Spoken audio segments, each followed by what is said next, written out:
ഭൂമിയിൽ പല വിചിത്രമായ സ്ഥലങ്ങളെക്കുറിച്ചും നമ്മൾ കേട്ടിട്ടുണ്ട്. മരുഭൂമികളിലും കാടുകളിലും എന്തിനു പറയുന്നു മഞ്ഞുമലകളിൽ വരെ മനുഷ്യരുടെ സാന്നിധ്യം കാണാനാകും. എന്നാൽ മനുഷ്യർക്കും മൃഗങ്ങൾക്കും പോലും എത്തിച്ചേരാൻ ഏറ്റവും പ്രയാസമുള്ള ഒരു സ്ഥലം ഈ ലോകത്തുണ്ട്. ആ സ്ഥലമാണ് പോയിന്റ് നെമോ.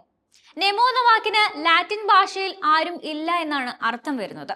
ജൂൾസ് വെർണയുടെ 20,000 ലീഗ്സ് അണ്ടർ ദി സീ എന്ന വിഖ്യാത നോവലിലെ ക്യാപ്റ്റൻ നെമോ എന്ന കഥാപാത്രത്തിന്റെ പേരിലും ഈ ഒരു പേര് വളരെ പ്രശസ്തമാണ്. നെമോയുടെ പേരിലാണ് പോയിന്റ് നെമോ അറിയപ്പെടുന്നത്. 1992 ക്രൊയേഷ്യൻ കനേഡിയൻ സർവേ എഞ്ചിനീയറായ റോജ്വേ ലുക്കാട്ടെലിയാണ് കമ്പ്യൂട്ടർ മാപ്പുകൾ ഉപയോഗിച്ച് ഈ സ്ഥലത്തെ കൃത്യമായി കണ്ടെത്തിയത്. പസഫിക് മഹാസമുദ്രത്തിന്റെ നടുവിലാണ് പോയിന്റ് നെമോ സ്ഥിതി ചെയ്യുന്നത്.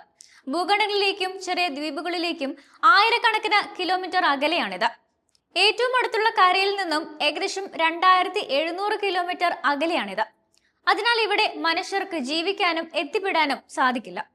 നെമോയ്ക്ക് ഏറ്റവും അടുത്തുള്ള കരഭാഗങ്ങളിൽ വടക്ക് ഈസ്റ്റർ ദ്വീപും തെക്ക് അന്റാർട്ടിക്കയ്ക്ക് സമീപമുള്ള മഹർ ദ്വീപും ഉൾപ്പെടുന്നു.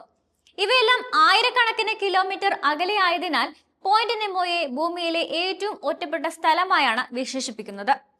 പോയിന്റ് നെമോയോട് ഏറ്റവും അടുത്ത് ജീവിക്കുന്ന മനുഷ്യർ ഭൂമിയിലുള്ളവരല്ല, മറിച്ച് അന്താരാഷ്ട്ര ബഹിരാകാശ നിലയത്തിലെ യാത്രക്കാരാണ് എന്നതാണ് ഇതിന്റെ മറ്റൊരു പ്രത്യേകത. 400 കിലോമീറ്റർ ഉയരത്തിലാണ് പോയിന്റ് നെമോയ്ക്ക് തൊട്ടടുത്തായി എന്ന് നമ്മൾ പറയുന്ന ബഹിരാകാശ നിലയം ഉള്ളതെങ്കിലും ഇതും നമ്മൾ പ്രതീക്ഷിക്കാത്ത അത്രയും ദൂരത്ത് തന്നെയാണുള്ളത്. 1997 ശാസ്ത്രജ്ഞർ ഇവിടെ നിന്ന് ഒരു വിചിത്രമായ ശബ്ദം രേഖപ്പെടുത്തിയിരുന്നു. ആദ്യം അതൊരു ഭീമാകാരമായ സമുദ്രജീവിയുടെ ശബ്ദമാകാമെന്നാണ് കരുതിയത്. എന്നാൽ പിന്നീട് അത് ഹിമശിലകൾ പൊട്ടുന്നതിലൂടെ ഉണ്ടാകുന്ന പ്രകൃതി ശബ്ദമാണെന്ന് കണ്ടെത്തുകയായിരുന്നു. എങ്കിലും ഈ ഒരു സംഭവം ഉണ്ടായതോടെ പോയിന്റ് നെമോ കൂടുതൽ ശ്രദ്ധയാകർഷിച്ചു.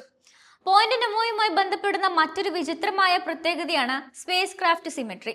ബഹിരാകാശ വാഹനങ്ങളുടെ ശവപ്പറമ്പ് എന്നറിയപ്പെടുന്ന ഇവിടം പഴയ ഉപഗ്രഹങ്ങൾക്കും നിയന്ത്രണം നഷ്ടമായ ബഹിരാകാശ വാഹനങ്ങൾക്കും സുരക്ഷിതമായി ഭൂമിയിലേക്ക് പതിക്കാൻ തിരഞ്ഞെടുക്കപ്പെടുന്ന ഒരു സ്ഥലമാണ്.